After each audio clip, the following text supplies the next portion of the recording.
This program is for educational purposes only. The content is not intended to diagnose, treat, cure, or prevent any diseases, nor is it intended to take the place of your primary care physician. Statements in this program have not been evaluated by the FDA. As an empowered individual, you do have options available. We're honored to continue and share the teachings of the founding father of science of epigenetics, Dr. Joel Wallach.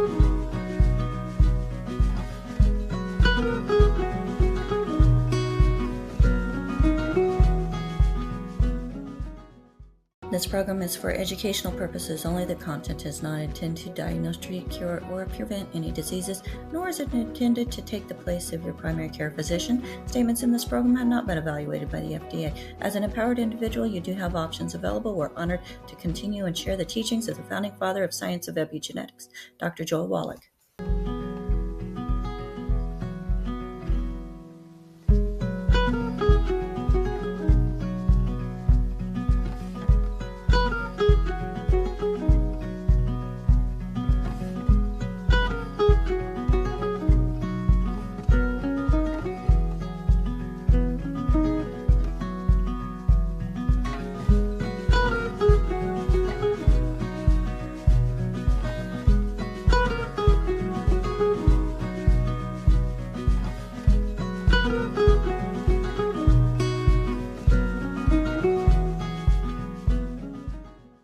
This program is for educational purposes only. The content is not intended to diagnose, treat, cure, or prevent any diseases, nor is it intended to take the place of your primary care physician. Statements in this program have not been evaluated by the FDA. As an empowered individual, you do have options available. We're honored to continue and share the teachings of the founding father of science of epigenetics, Dr. Joel Wallach.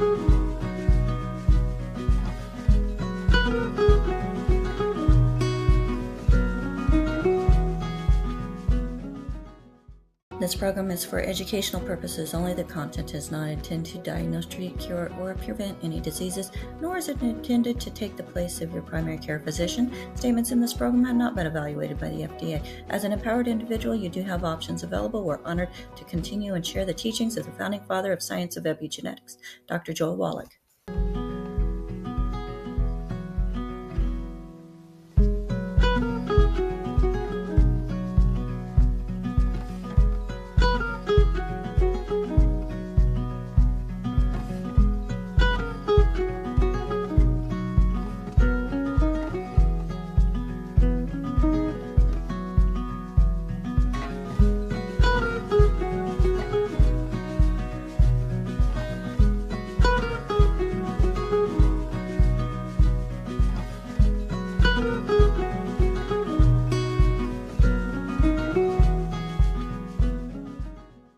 This program is for educational purposes only. The content is not intended to diagnose, treat, cure, or prevent any diseases, nor is it intended to take the place of your primary care physician. Statements in this program have not been evaluated by the FDA. As an empowered individual, you do have options available. We're honored to continue and share the teachings of the founding father of science of epigenetics, Dr. Joel Wallach.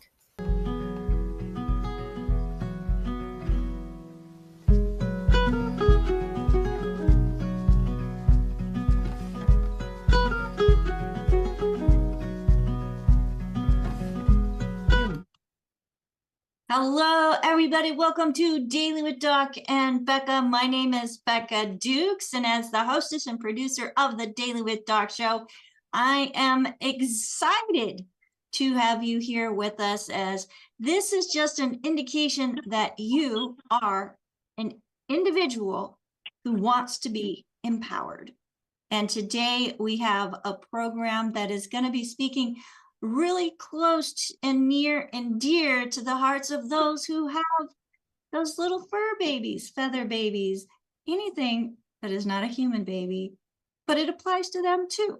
So thank you so much for joining us. This program is being sponsored by dailywithdoc.com, where you'll find more information about who we are, what we do, and our past episodes, including some articles that will help you be more informed on what it is that you can do as an empowered individual to take control of your health, help yourself, help your families, including those fur babies and feather babies.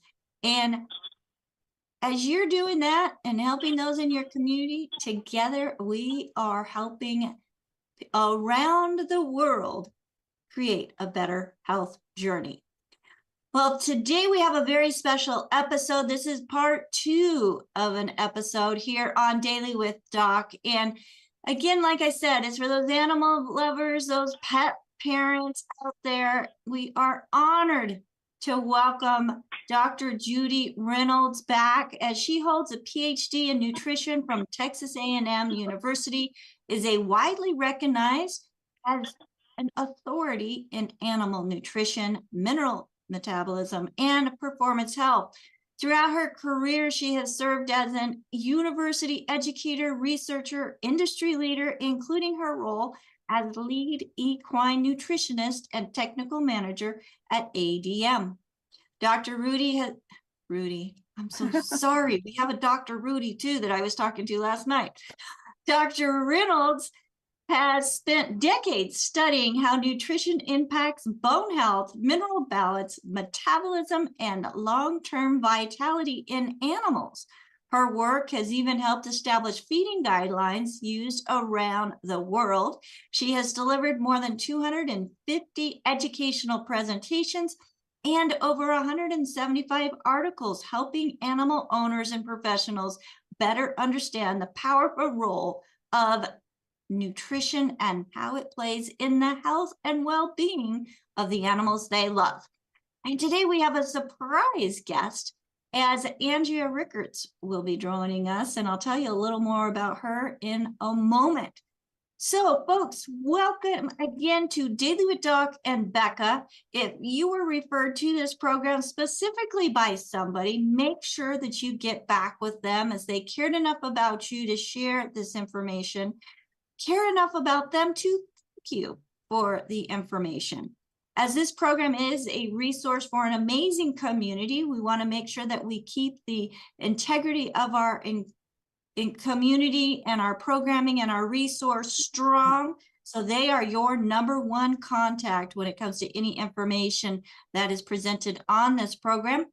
If they don't know the answer, they will find the answer or get back with somebody who does. So if you found us all on your own and you'd like to know more about Daily with Doc, more about how to create a stronger health journey for yourself or your pets, you can call 855-949-3377. Again, that's 855-949-3377, as I have a team of certified holistic health coaches manning that phone line to make sure you get the most pertinent, up-to-date, correct information available to help you on this thing we call a health journey. So welcome to the screen with me, Dr. Judy Reynolds. Hello, Dr. Reynolds. Thank you so much for joining us today. And on part 2 of how we can help our pets. Thank you, Becca. Great to be back. As always, I love being here. And yes, I'm going to continue on with some things about how to feed our pets from some professional publications and things. And then we'll talk about some rescue pets that are doing a lot better than they started out, and a little bit more about the whole rescue industry and questions. All right. So folks, if you are watching and you have questions, whether you're here live in the Zoom room, make sure you have that chat open, or out on any of the platforms that have the opportunity or capabilities of leaving a comment. I do have team members that are watching for those questions and comments, so please feel free to comment. Most importantly, make sure that you are subscribed or following, and most importantly, share this program and our channel with those you love. So Dr. Judy, I know you've got a presentation. I'm going to go ahead and turn it over to you to go ahead and start out Daily with Doc and Becca, part 2 of taking care of our pets we love. Thank you, Becca. You're welcome.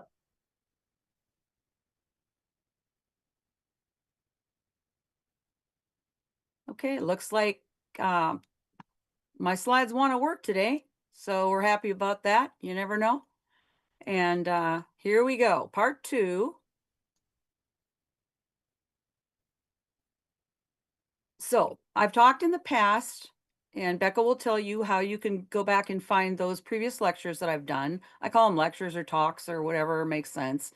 But I've taught a lot of people in industry and at universities and schools. So this is kind of the, a format that I like to use. But here in the past, I've talked about the nutrient requirements of horses and of people. And so this is a newest version, believe it or not, 2006, the most current issue of the NRC, which is the National Research Council. It's a federal program, US government program. And this publication is called The Nutrient Requirements of Dogs and Cats. And it's actually the first one where they combined dogs and cats together. There used to be a separate one, and then they realized there was a lot of redundancy, and the people who are worried about cats and dogs probably similar, so they decided to put it together. I think it's a great idea that they did that. So that's the issue I am going to be talking about. Some of the things I'm going to be telling you now are coming from there. So some of the things we're going to talk about is the digestive anatomy and physiology. And when we compare different animals and find differences, that's how we can decide why cats are not small dogs. They're very different. They have very different requirements. And also, human beings, cats, and dogs have a basic digestive system, but they don't have a huge vat for microbes. Now, we do have microbes in our large intestine, but when we look at the anatomy of other animals, we'll see ruminants and horses. Ruminants are your cattle and sheep and things like that, have completely different look. So we're going to just show you that to give you some perspective. We're going to talk a little bit about the hormonal aspects of digestion, what affects it. We're going to talk about digestibility, how we measure it, and what things affect it. And we're going to talk about some feeding recommendations, which is kind of what everybody's looking for, I think.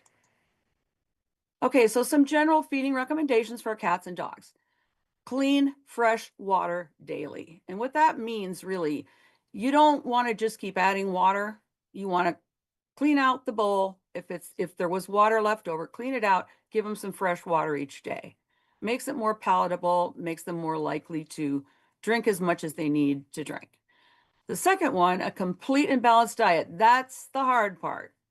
That's where scientists went out and gathered research information, put it together in this publication and many other publications, and they tell us what that is. So I'm going to try to get you a little bit more involved in what that is.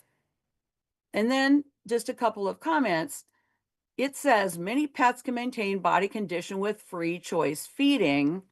With cats and dogs, that has to be certain types of diets that are made kind of for that purpose. So that, that's not necessarily what we usually do. But it does say, in that case, 30 or 40% about approximately will overeat and become obese if you just put their food out all the time for them. So let's go on and see what else. These are for general things: growing puppies, feed free choice, or 2 to 3 times a day. So puppies may be able to have food out free choice. Realistically, that would be pretty messy if you have puppies running around with free choice food. So it might be easier to put food out for them 2 or 3 times a day. And that's basically after they're finished nursing their mother or they're in the weaning process. Adult dogs usually can be fed either 1 time a day or 2 times a day. Better for the dog if you're consistent. Either you feed everybody once a day or you feed everybody twice a day. Big thing here is cats, multiple meals, not one meal. So cats do not do well if you just give them one meal a day. They are not set up to get enough nutrients in that one meal and then go for a long time without eating. So that's a difference between cats and dogs. Now, if your pet is too heavy, overweight, some things you can obviously do. You can feed less of the current formula that you're feeding. You can adjust the formula. You can remove treats or table scraps or things like that that may be getting in that diet either that you know about or don't know about. So for dogs, we feed the correct amount in 1 or 2 meals a day. Cats, we feed the correct daily amount in a bowl that is left out. Now, some people believe after 2 or 3 hours you should remove that. Again, if that's the case, you may want to do it twice a day.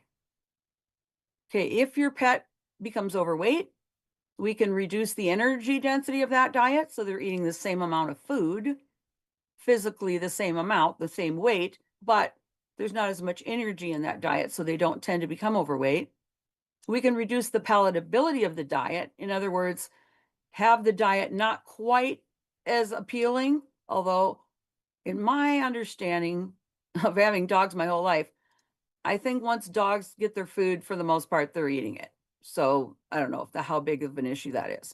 We can reduce the amount of time. And again, most dogs are going to eat it quickly. So that may not be a great issue.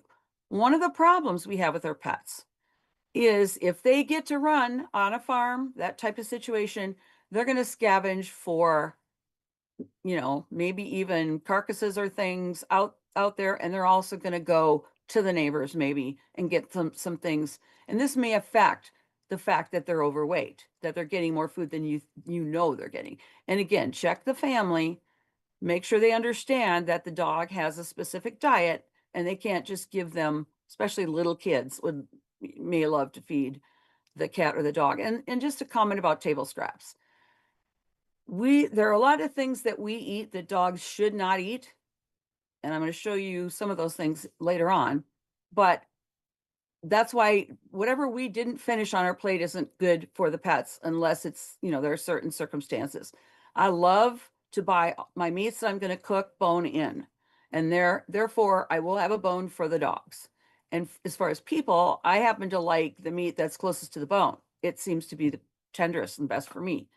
So keep that kind of thing in mind. You can, that can be something that they're getting on top of their regular food, but it's not something that we just, again, don't give them people food because we have to put everything they get into their total diet. And when you're diluting, if you have a perfectly balanced vitamins and minerals and everything, you're diluting that out by giving them table scraps.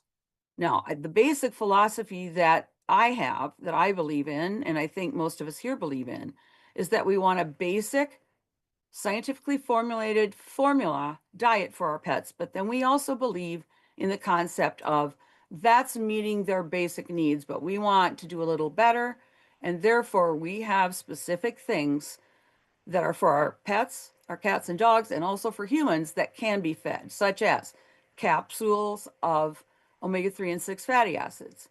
We have a product called Arthrodex that is going to give us protein, amino acids, enzymes, all kinds of things like that on top of what the basic formula is. So I'm not saying that we don't want to do that. We do want to add supplements to make the diet better, but we don't want to just add random things that happen to be left over from our meal.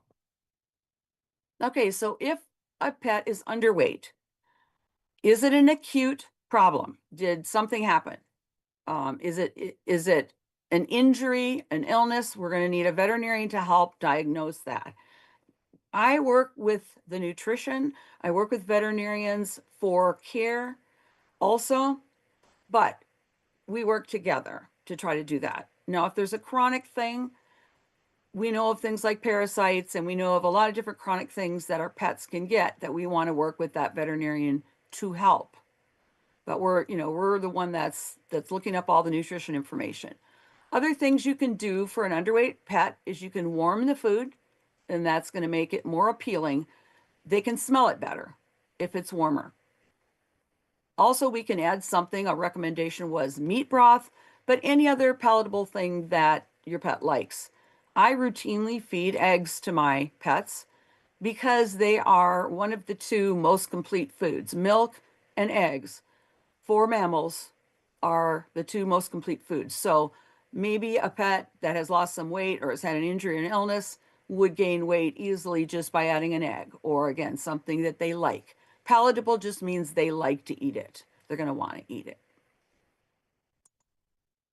Okay, and here's the part of a little bit about the hormones. This is from a edition of Duke's Physiology of Domestic Animals, but I thought it was a neat graphic. Basically, a dog is going to decide whether or not it wants to eat. And I'll just go through what these different things are. In the front of the dog here, we have olfaction, which is taste and other oral factors. Taste, smell, those kinds of things are going to influence it. Then we have environmental temperature, gastric fill, how hungry are they now, intestinal chemoreceptors and hormones, so things inside the dog, whether their plasma glucose is high or low. And with intact females, we deal mostly with pets that are neutered and spayed, but there are ovarian hormones that would affect that. And then there are things like how much fat is already on the dog, fat deposits, and leptin, which is an appetite increasing hormone. So all of these can affect whether your dog feels like eating right now, feels like that meal. And here I want to just show you this comparison of dog and cat digestive tracts. And a main thing I want to mention is that let's look at the stomach. They're both pretty similar.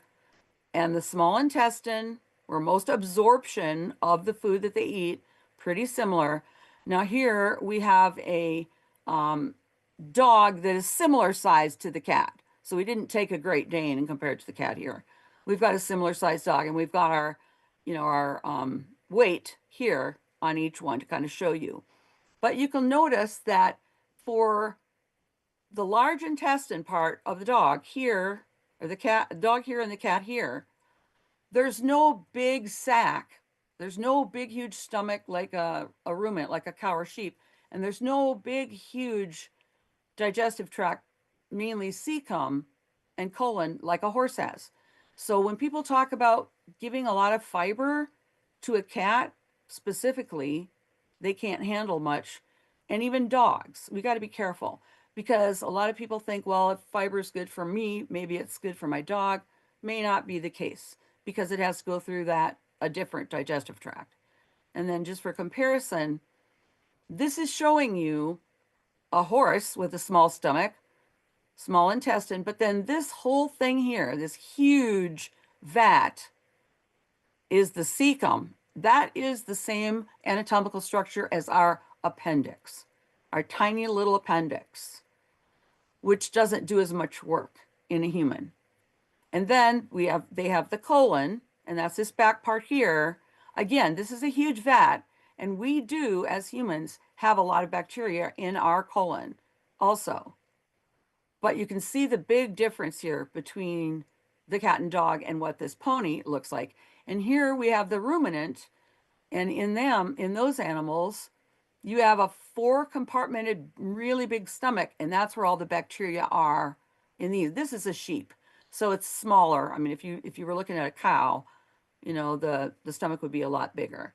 But again, they do their fiber digesting in the front of the digestive tract, in the stomach. Horses do theirs at the back, and then, most of the absorption again comes through here. And then they have, they do have some bacteria and things here, but it's mainly up in this part. So when we think about what should we really feed our animals, we need to look at which animal are we actually feeding here. Okay, now another big concept, and since these slides were made, most of you know that I did a lot of teaching in the horse field for the horse industry. And we have a thing called body condition scoring. And what that is when you look at an animal from the outside, you're trying to decide, is that animal thin, fat, or just right, or somewhere in between. And since I have these slides for horses, you can see differences better in a horse than you could a cat, especially if it has long hair or things like that. So I'm going to show you these graphically, and then I'm going to compare them to the same concept in your cats and dogs. So when you're looking at body condition, you're looking at a balance between energy intake and energy expenditure. In other words, how much right now is happening as of today, okay? When you're doing the conditioning. And there are two scales in the literature, but the best scale, I think, is the 1 to 9, because there is one that's 0 to 5, but then they always have to add halves. You know, you want to go 3.5 or 4.5, where if you do the 1 through 9, you can get a pretty good picture by using 1 through 9.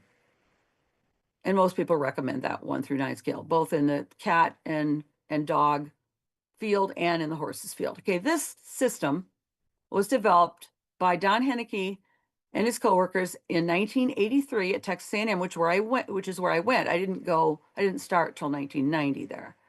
But he was famous for this. He wrote huge books. He's talked about everywhere for doing this, because people wanted to know how much fat is being stored and how do we decide how much to feed. But keep in mind, this does not tell us anything about the protein, vitamin, or mineral status of that animal. So number 1 is poor, what we would call skin and bones, really bad.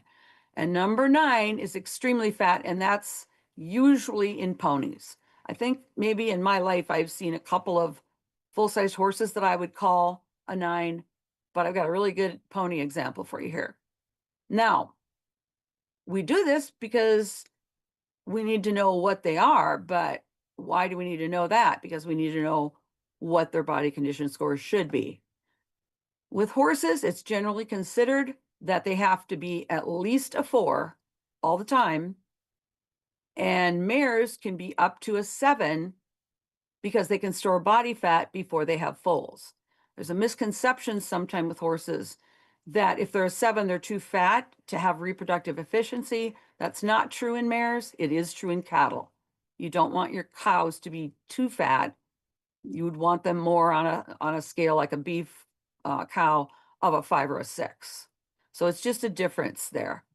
So that's why I have here maintained at 5 to 7.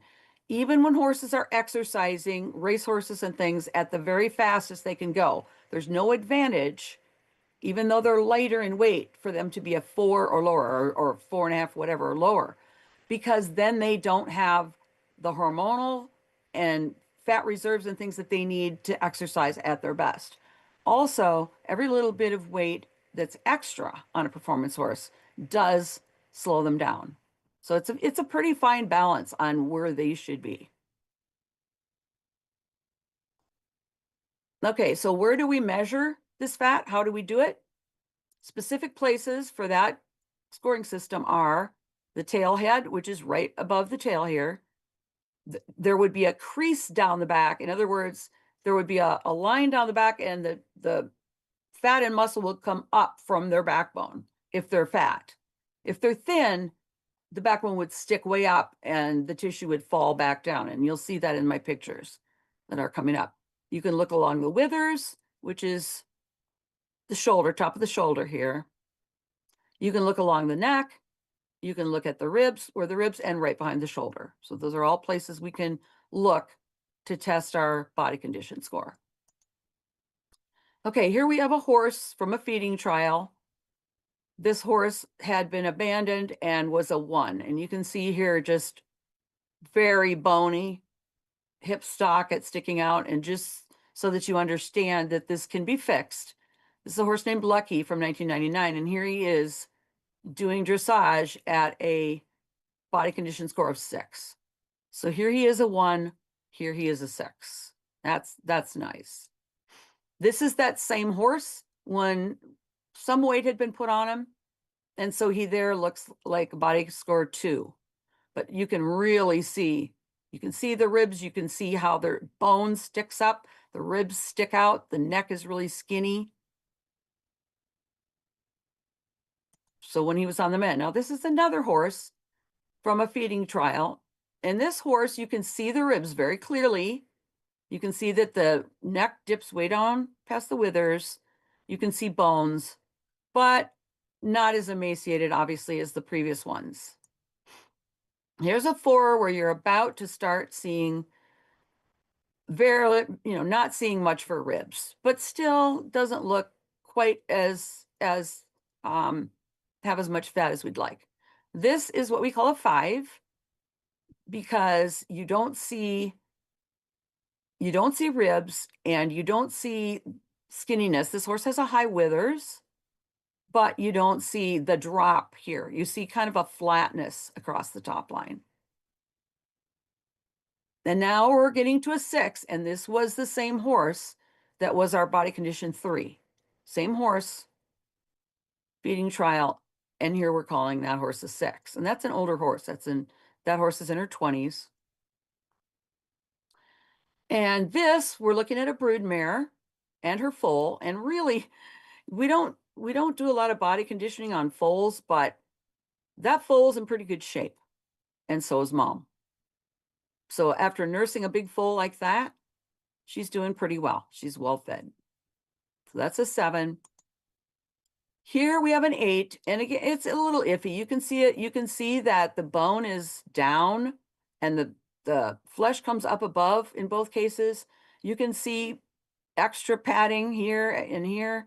So yeah, an 8, that may be a 7.5, whatever, somewhere in that range. And here's our really fat pony.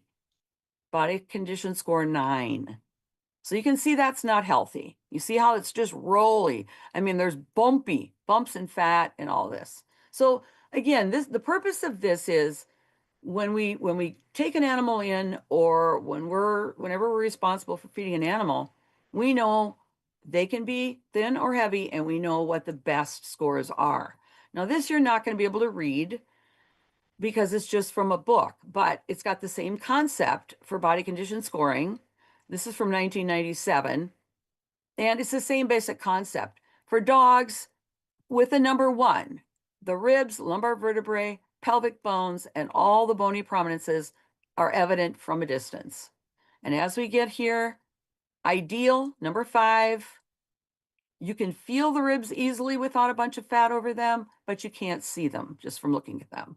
And that can vary. You can have horses of different breeds will show more ribs when they're in good body condition, but this is just general guidelines. And then here we have for dogs, and I've seen some really fat dogs, massive fat deposits over thorax, spine, and base of tail. So same basic concept, okay? And then same thing with the cats. Problem with cats is a lot of them have a lot of hair. And so you really have to palpate them. In other words, go in and touch them, try to feel for the bones and things. Your short-haired cats even really have quite a bit of hair for this to work, but it's the same basic concept. All right. Now, when we're looking at a pet food, we want to look at it and decide what is going to be in that pet food. Okay. What they will typically do is they will list the first 5 ingredients.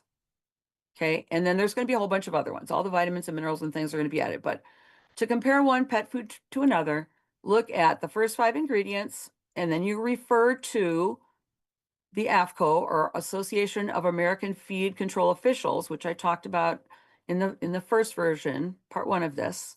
You look at their guidelines. That's what people use. That's what they're going to do. And, other things go in more detail, but this is the basic thing that we're going to do if we're going to compare pet foods. Now, this one I thought was also pretty interesting. What this does is the ingredients are listed. And again, these you can stop the video and or take a picture of it or whatever to get this information. Or if you contact me, I can send you a PDF. But this just came from a book, Uses of Common Pet Food Ingredients. And here we have protein sources and a whole list of things: alfalfa meal, beets, just chicken byproducts, fish, lots of things, liver, soy flour, a whole bunch of things, wheat germ, turkey, And then we have carbohydrate sources, and some of these are going to be more than one thing. You know, if it's a whole soybean, it would have a lot of different things in it. But basically, these things are looked at as carbohydrate sources. And again, alfalfa meal is in both of them. You've got barley, brewer's rice, carrots, ground corn, and things have changed a lot. In about the 1990s, they were still doing, corn was the #1 ingredient in pet foods, in dog foods. And in some of the ones that are relatively cheap, it still is, but corn itself is not cheap anymore compared to the way it used to be.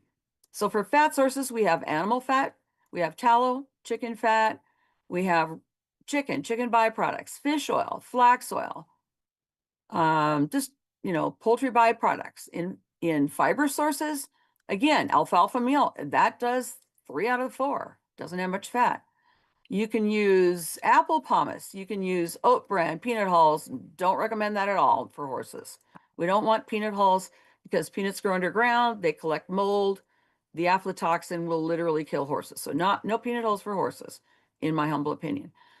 And then we have palatability enhancers. Remember, we were talking about things that might make the food more likely that the dog will eat it. And sometimes it's just beef, chicken, you know, things like that are added. Liver, lamb. Right here we have garlic powder, and we now know we don't want to use garlic or onions with our pets. So this is from 1995, a little bit outdated. A couple of things for pet food safety. This is just things that a lab can analyze for before they sell you a product. They will bring an ingredient in, they will test it, and then after they've made the product, they'll test it again. And so they're testing for things like, I was just talking about aflatoxin. They will test for fat. They will test for ash, which is the mineral content. So labs do all these kinds of tests. And then another thing they do is, well, this just says, we will talk to you, you know, if you have any questions and that kind of thing, but they are going to change what they're putting into these foods according to what people want. And that, as I said, has changed a lot. And here's one example of that. So for non-nutrient food additives, back in 1995, we had BHT, BHA, and ethoxyquin that we don't recommend anymore. They don't use them. They use tocopherols, which are vitamin E.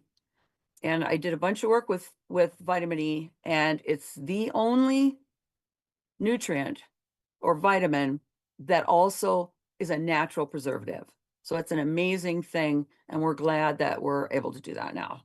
Okay, so we're getting one last thing. And again, you'll have to get this information by stopping the video, get a photograph or whatever, or I can send you a PDF of it. This is just places where there might be poisons to your pet that you should be aware of. Your garage, your basement, or your workshop. You can have all kinds of things like lye, you know, anything, lighter fluid, paint, those kinds of things. In your laundry, what's in your laundry? Dish things, dyes, who knows? Your bathroom, if your pet has access to your bathroom. Closets and things like that. Rodenticides in your closet, things in your kitchen. Aspirin or Tylenol, things like that are not good for our pets. If it's a poison for us, it's a poison for them. And other things are too. So just different things, different plants. And in your purse, you might have gum. Gum with xylitol can be deadly to a pet. So things like that to be aware of. And we are ready for our section on rescuing of pets.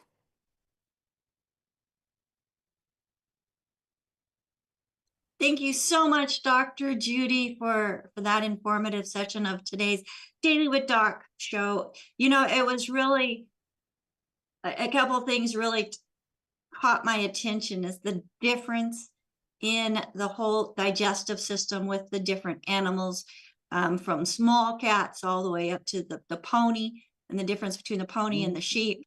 But also, it took me back to my 4-H years when I was doing judging in livestock, where you were going through the different categories, the different numbering system for horse and what you're looking for. So thank you so much for bringing me back to that time, as that was You're just welcome. a fantastic experience in my life. So folks, if you're in an area and you have children and you've got 4-H, please get them involved in it. So many skills can be learned, whether you're in the country or in the city.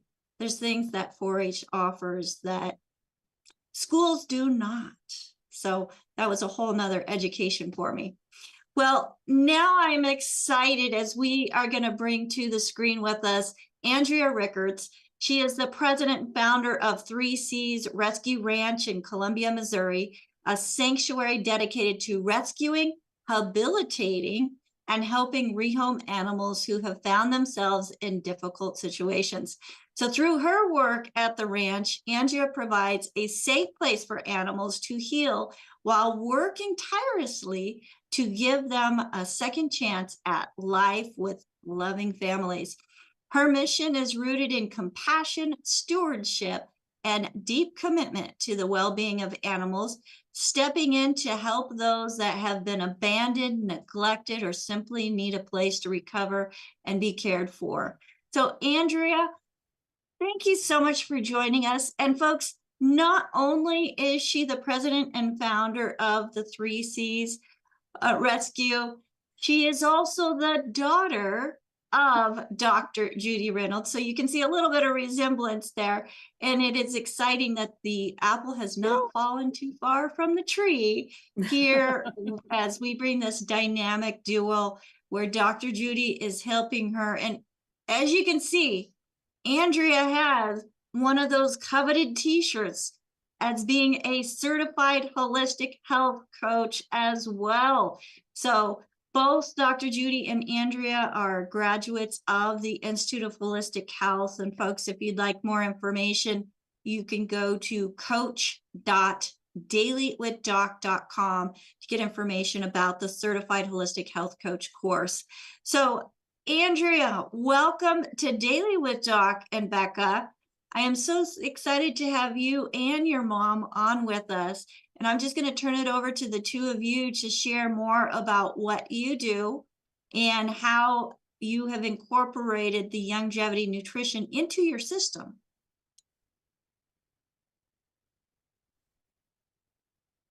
You are muted, Andrea. Let me go ahead and get you unmuted here. Hi, thank you. So good to be here. Fantastic. Thank you for having me. Now, Dr. Judy, do you want to stop your screen share or do you want to, are you continuing on with your? I have the slides for her. Okay, fantastic. Go ahead.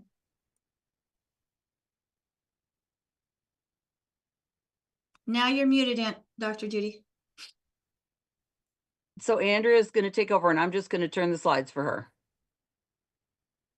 Okay, so I guess you wanted me to talk a little bit about my background and then the rescue? All right. Yes, please. So, well, I grew up with Dr. Judy as a mother, so you can imagine life was very interesting. She has always had a passion for horses, especially in all animals. And when I was a young child, she decided to go back to school and went all the way through and got her PhD. I was in middle school when she was doing her master's and PhD programs at Texas A&M University. And I was immersed in the laboratory field setting as well as out in the barn and collecting samples. We also did training with horses and things like that. I was very heavily involved in 4-H and FFA as well. And my son is doing that now too. We have done dog showing, which I never did as a kid. I did mostly livestock. So great programs. Yes, absolutely. Highly recommend that. But once she finished, we moved to Missouri and I attended William Woods University and then the University of Missouri. And I graduated with a degree in animal science. I worked at the vet school there. And then I actually, when I was an undergrad, I worked just cleaning kennels and started at the vet clinic to gain information and experience. And I'm currently a PRN, which is just I fill in as needed as a vet tech for the vet that is our official vet for the rescue. So I still get my feet wet once in a while, but I don't have to do that full time. And yeah, we have really strived to do the best we can to heal our animals from the inside out.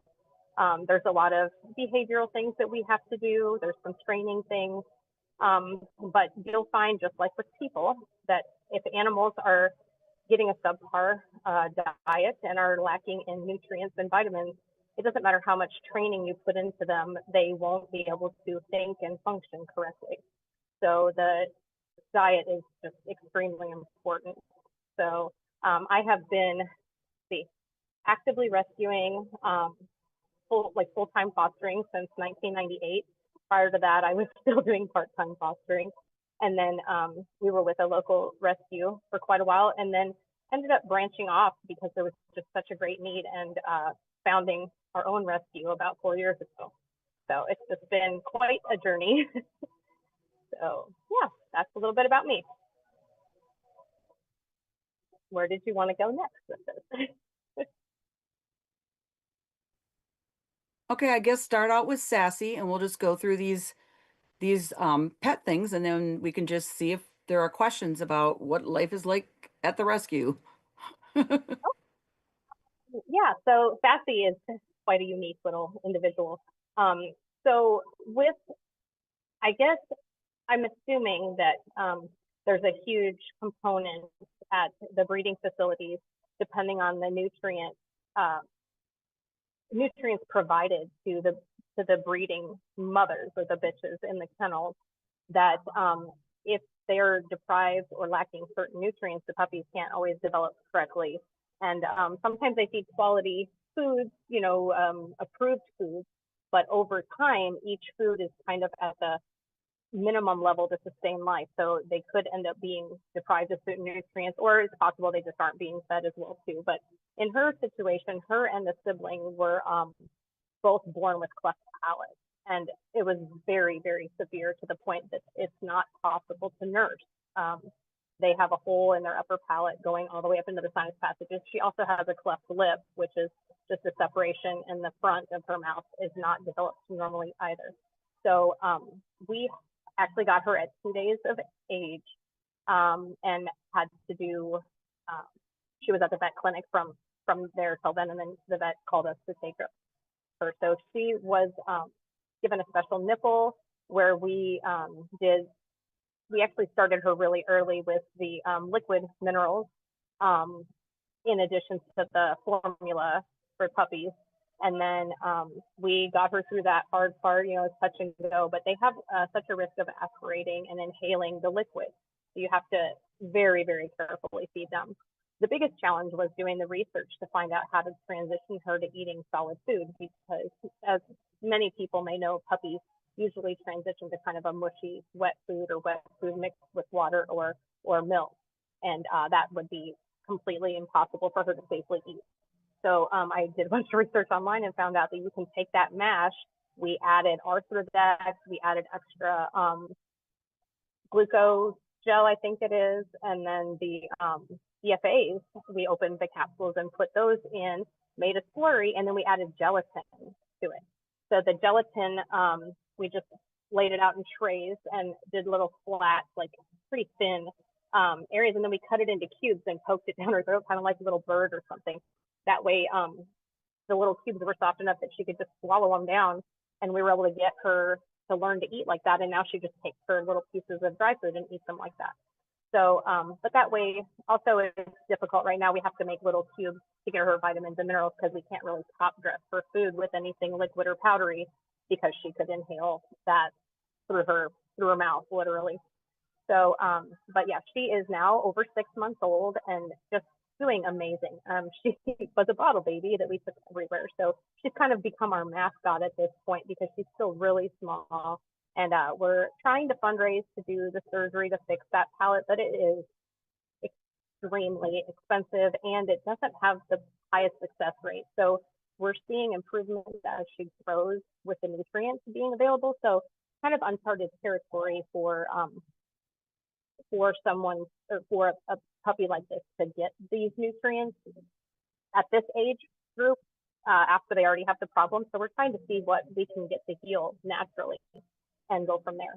So, but yeah, that's where we're at. She's, you know, able to eat on her own now, and with monitoring, very close monitoring during eating. But yeah, it's been pretty amazing. So nobody could believe she even survived. So it's pretty cool. What do you have there next? Snowball? Right. And I mean, it's, how often did you have to feed Sassy when she was very little? Oh, in the beginning, they have to eat every 1 to 2 hours. Yeah, I remember. And that's throughout the night as well. We did, yeah. We did stretch it out to, you know, 3 to 4 hours in between at night, unless she would wake me up. We made sure she got plenty full before bed. So we were able to get but yeah, there was definitely a few weeks or months of almost no sleep, or I'd be dozing off in between that 1 to 2 hour time frame during the day. So it's a commitment for sure. It's a big and I tried commitment. to get it really is. I tried to get my son is very good about helping with the animals, but anytime someone else tried to help feed her, it was something about how they held her or the bottle or something, and there were complications. So it pretty much had to be me for every meal. So, but we got here. So okay, so Snowball. Yeah, so Snowball was a really interesting case. As a rescue person, it seems like there's always just these weird days, but we had a Labrador that we had taken in. She had shown up to the pound pregnant, had a litter of puppies. She was super smart. They found homes for the puppies, and we took the mother. She is actually the dog that ended up getting me the job at the training facility, where I went all the way through and became a dog trainer as well. So I'm an AKC certified dog trainer, or at least, well, I used to be. I didn't keep that official certification up because I just trained for the rescue now. But we had her for many years, and she ended up coming to the end of her life. And the day we actually had to go to the vet with her, the vet came out and said, "I know this is bad timing, but you know, life just works like that. How do you feel about a new project?" And I was like, okay, I'm interested. And I walked out and saw this guy, and he just put his paw up on the kennel and looked at me with these saddest eyes. And he had missing hair everywhere. That picture, I think that 4 pictures actually after he had been rehabbed for a couple months, that's when we finally thought he might live. So he was bad, and he was young, but he was missing hair, and he was emaciated, and he was in complete kidney failure, which is just, you know, without doing, and this is the thing, like our rescue doesn't have a lot of money. We work with very low budget. So it wasn't like he was in an intensive care unit with, you know, IV fluids and all the things. We had to do what we could do at home. I am a vet tech, so I'm able to do some fluids and things like that, but mostly it was through nutrition, and that we absorbed the minerals through his skin when he couldn't keep fluids down. And then the main thing was developing a special diet for his kidneys, which was very low protein, high carbohydrate, and then easily digestible and absorbable vitamins and minerals. And we got him through that stage. And then eventually we're able to transition him back to more normal food and just top dress the Arthrodex and the other vitamins and minerals. But he had fleas, lice, and mange. We couldn't figure out why his hair wouldn't grow back after we treated the fleas and lice, and it turned out he also had mange. So this poor dog was just a mess. And actually, the picture here, so we fell in love with him, and he is actually our family dog now. He did not get adopted. Well, he did, but it was by our family. So we still have Snowball. He is doing fantastic. And also the interesting thing, which Dr. Judy can talk about with horses, or she may have mentioned at some point, but his fur, when we lost Mia, and I asked my son, she can't come home with us. This was several years ago, and he was little. And I was trying to phrase it in a way that he could understand. I said, but what if there's another dog that needs it? What do you think about bringing that one home with us today? And he said, well, okay, as long as it's black like Mia. And I said, well, we can't pick and choose what color they are when they need us. I said, this one's white. And he said, okay, then we'll call him Snowball. And that was it. But the thing is, once Snowball got healthy and he started getting nutrients, we realized that he's actually kind of a golden color. So he's still named Snowball, but He has beautiful kind of yellow golden fur and white accents now. All right. That is how happy Snowball right there in the truck or in the car with a couple other dogs. Okay, this is a fascinating one. And I highlighted here a very deformed joint here on the front leg of Helda. And then the picture isn't the greatest, but you can see that it looks a lot more like a normal leg now. So, and we're getting pretty short on time here. So I guess we got two, this one, and then just a little bit about one other dog. Go ahead. Okay. Well, so Helda came into us. She is a Dutch Shepherd, which is a working police dog. They're closely related to the Belgian Malinois. If anyone's seen the new movie Dog, they're a little larger and a little less energetic, but still very energetic. She came in with this open wound on her leg. We thought it was just due to being braided and kenneled so much, but long story short, it ended up giving us more issues, swelling up. Actually, we treated it a couple times and we did x-rays, and the whole entire joint had disintegrated and become like soft. And then there was infection in it. The vet said that she had bone cancer, and you know, took other pictures. It had basically somewhat spread through her body. And, you know, they thought that keeping her comfortable for a little while and giving her some pain meds we could try. We weren't able to do bandages, things like that really, because she wouldn't leave them on. But we decided to do just extreme nutrient dense diet. And we did a protocol with ivermectin as well through the vet.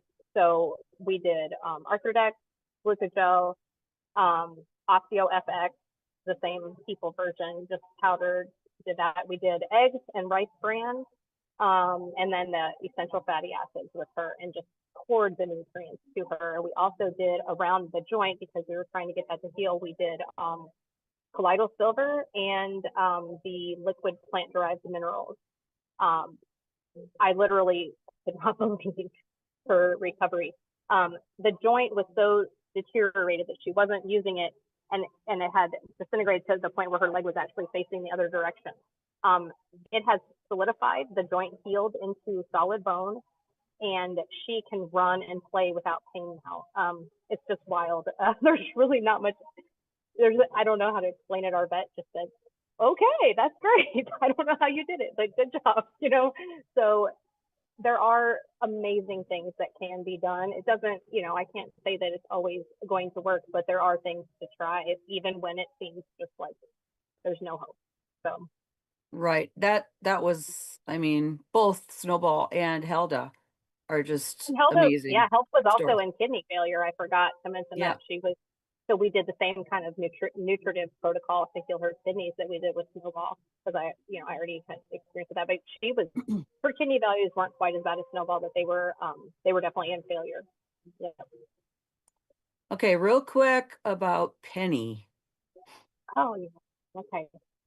Miss Penny was a service dog for a disabled veteran. She had bilateral patellar luxation, which bilateral just means both legs, and patella is the kneecap. So she was very stiff-legged in her back leg, like very vertical, and picture the knees that don't bend very far. And so her kneecaps would shift out and get stuck there, and it became extremely painful. She couldn't get around and help her person. So we went through, and she had to have this very, very expensive, very detailed surgery. Veterans United funded the surgery for this veteran, which was amazing.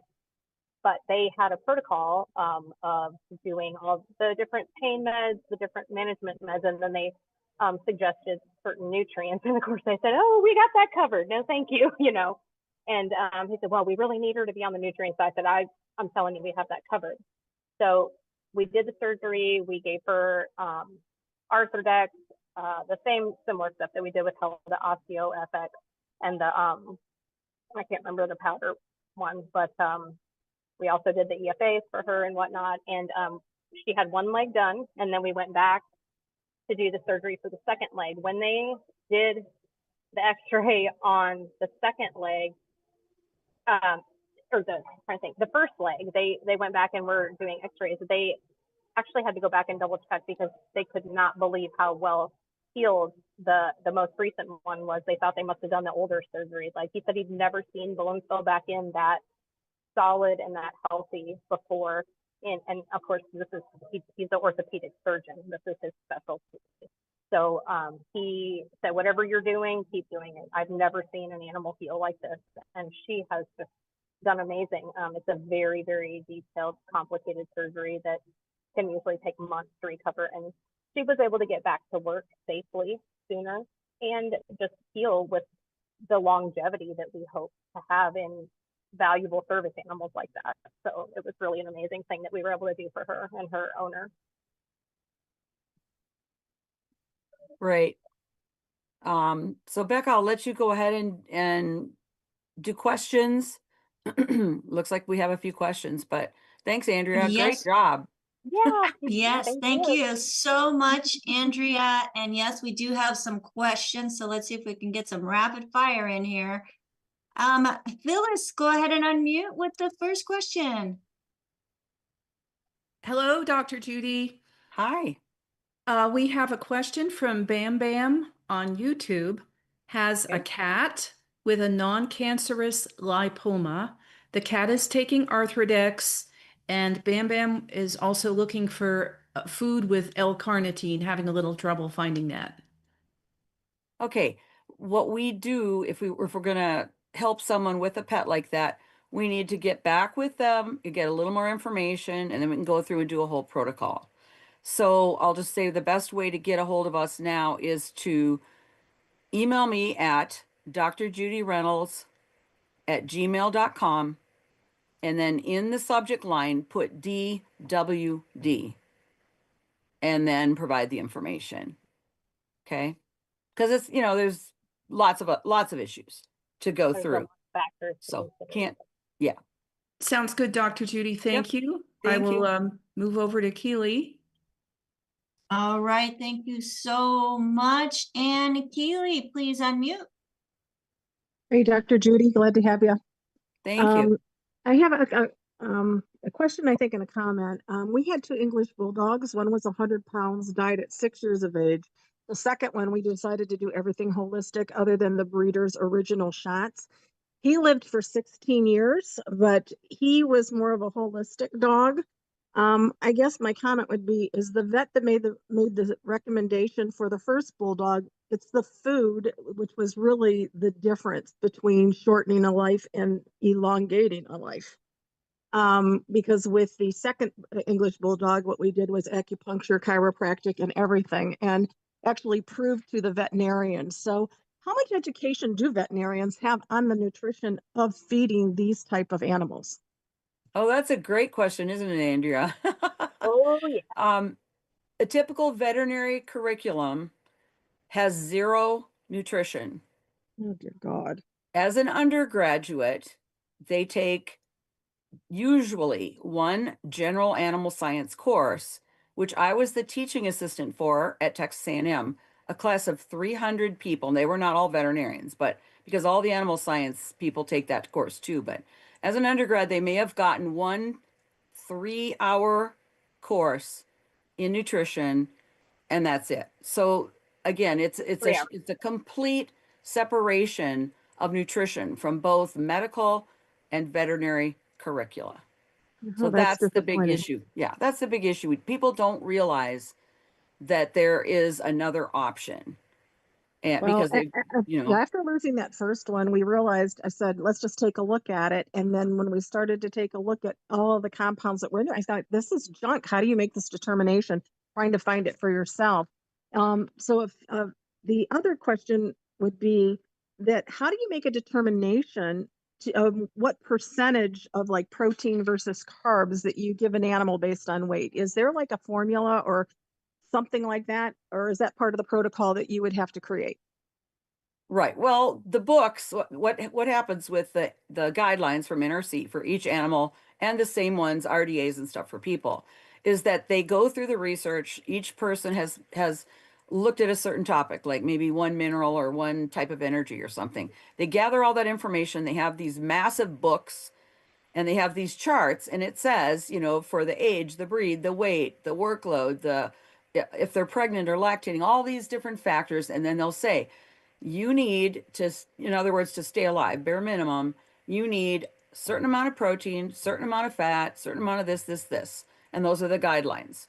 And then we have to say, okay, that's to keep you alive. That's to keep 50% of a population from having an obvious deficiency syndrome like scurvy, lack of vitamin C, things like that. So we want to go above that. And as nutritionists, we'll look at the charts, and then we will basically, we can't just formulate it ourselves. We have to look at what are the available commercial options, what pet foods are there, and then what is in your area that you can go to. So what I'll have people do, I will, get the food labels from what they're buying now and what else is available near them, farm store, whatever. Pick something. Like for myself, I want the grain-free. I try to really not do gluten for myself, the family, the, pets, everything. So I'll do that kind of thing. There are formulas, like I mentioned last time, there are formulas that have less ingredients because some animals have allergies. And if you have 40 ingredients, it's harder to prevent an allergy than a pet food that has only 8 ingredients or whatever. But there are ways to go, but you have to have what the nutrient requirements are, but then you have to have a solution. So one thing I really want to make sure I say here is that most people need a commercial pet food because it's balanced and it's supplied with nutrients like vitamins and minerals and things. None of you are going to be able to go out there and put that together by yourself. If you want to do like a raw food diet or some of those other diets, there are ways to do that, but it takes a professional to help you put that together. And I'm willing to do that to a certain extent, but people have to gather the information. Like I can talk to you for 10 or 15 minutes after you've done 3 or 4 hours of work, photocopying your vet records and, all those kinds of things to really do the best you can for your pet. And it's worth it. And you only have to do it once and then maybe a consultation here and there. So it's just one of those things where it's too complicated to figure it out yourself because every part of what they eat has to be balanced with the vitamins and minerals for that total diet. But again, that's just a bare minimum. That is not for thriving. And I believe everybody else here believe in thriving ourselves and our animals. But that is a great question. Well, what it reminds me of is, I think what I just heard you say is it's the importance of the cofactoring to balance that diet for that animal, whatever that animal is. Right. I mean, it's first you have to know about the animal, and then you have to know about how it's going to eat, and then you have to know, I mean, it's this whole thing, and then you have to know, okay, over so many years they've developed this, and then pick between what you can find in your area. So it's kind of like you and me. I would love if there were a lot of quick, easy foods that I could just go and get. Even though I love to cook, it takes a lot of time. But for myself, I'm going to cook it and I'm going to buy as little as I can as packaged foods. Gotcha. Yeah. So it's the same kind of thing with the pets. But the nice thing about it is once you do that, it doesn't take forever. Once you do it, you're on so much better of a track. I mean, it's just like what Andrea said about these are some of the specific ones that we've worked with. And people don't believe it because everybody's used to a symptom, a diagnosis, and a pill or a quick solution. And pain is really the worst one. I mean, you don't want to just fix a pain issue. You want to find out what caused it and fix that cause. So that's my soapbox, basically. Well, I appreciate it. And then just Thank your you. thoughts on animal vaccines going forward, and where do we send a donation if we want to the rescue? It's a topic. Yeah, it's a topic that we can't really discuss on this platform, unfortunately. But I will discuss with you if you get with me. And I've done a lot of research. So great. Thank you so much. Yep. Thank you. Yeah. did you want me to answer as far as the donations? Yes, please. Yeah, so we have, we don't have the Facebook page linked up yet because it was originally started as a blog, and I have not gotten a response from them about how to change it. But we are a nonprofit 501c3, and if you send us a message on Facebook or to our email, which is the number 3, the letter C, S, so 3 C's Rescue Ranch, all one word, at gmail.com. We have a Venmo and a PayPal account set up so we can accept donations at, as well as we can take checks in the mail too. So, but that would be amazing if anyone's considering that. Greatly appreciated. Absolutely. So again, folks, you can find 3C's Rescue Ranch on Facebook or 3CS Rescue Ranch. You said at gmail.com? Correct. And get information directly to Andrea, from Andrea. And folks, if you have it in your heart to help a great cause that is truly at the heart of an individual who has compassion and wants to see even our animals that have been neglected, abandoned, or just not have the nutrition they need thrive, this is one place that you can donate, and that donation will be used directly towards the animals. So thank you so much, Andrea. Thank you so much, Dr. Judy. One final closing comment here, and this is Bruce that's out on YouTube. He says, it sounds like humans and animals have the same blood disease problems. Thank you for the wonderful mother-daughter knowledge. So I love that. Thank you, Bruce. Thank you. Very, very, very informative hour, folks, that you have invested in helping you gain more knowledge about what's going on with your animals, how things work. And as you can see, and as Bruce pointed out, very similar to humans. So we all need nutrition, and when there's deficiency, you are going to have dis-ease.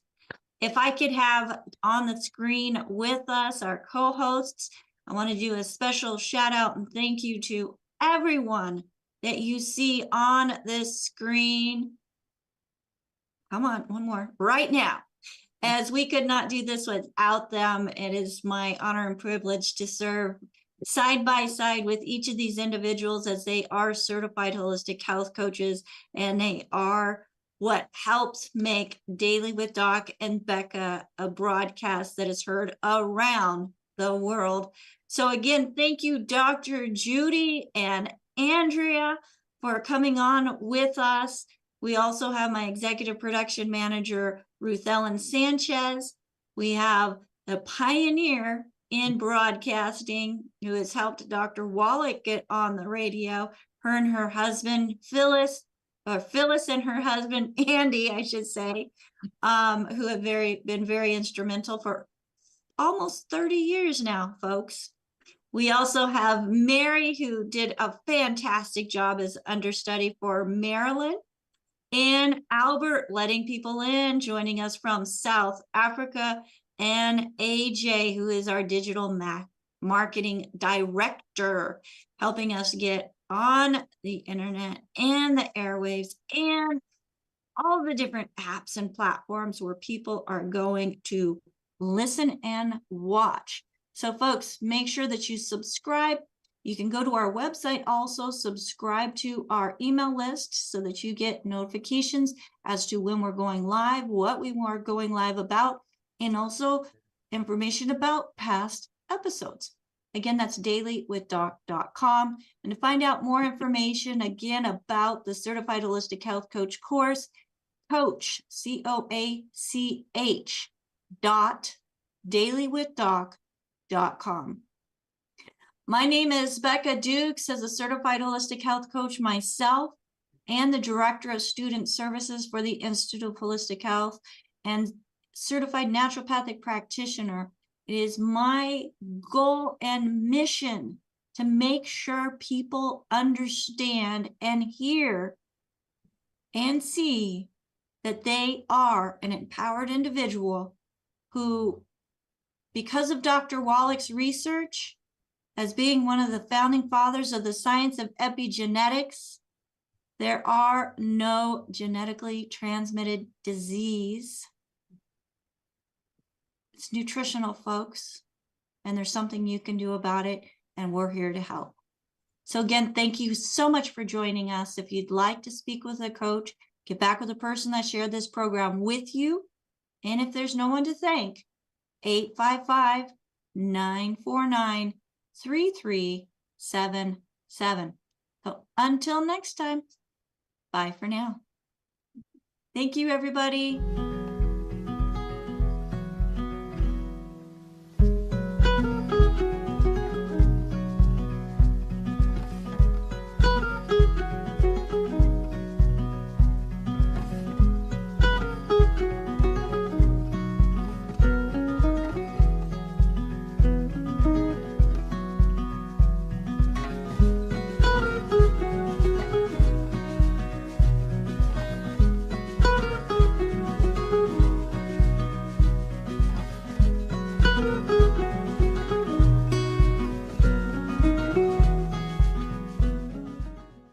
This program is for educational purposes only. The content is not intended to diagnose, treat, cure, or prevent any diseases, nor is it intended to take the place of your primary care physician. Statements in this program have not been evaluated by the FDA. As an empowered individual, you do have options available. We're honored to continue and share the teachings of the founding father of science of epigenetics, Dr. Joel Wallach.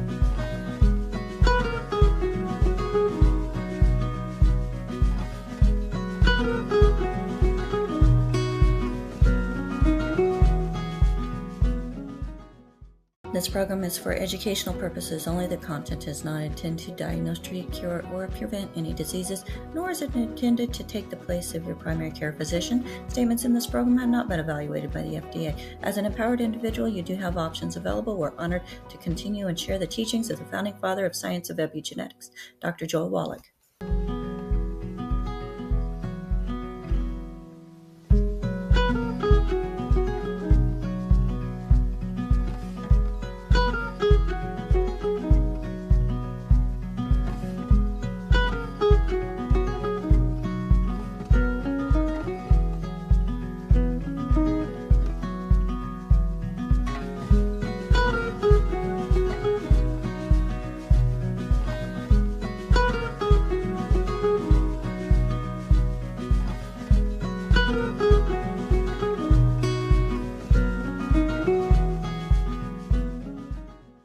This program is for educational purposes only. The content is not intended to diagnose, treat, cure, or prevent any diseases, nor is it intended to take the place of your primary care physician. Statements in this program have not been evaluated by the FDA. As an empowered individual, you do have options available. We're honored to continue and share the teachings of the founding father of science of epigenetics, Dr. Joel Wallach.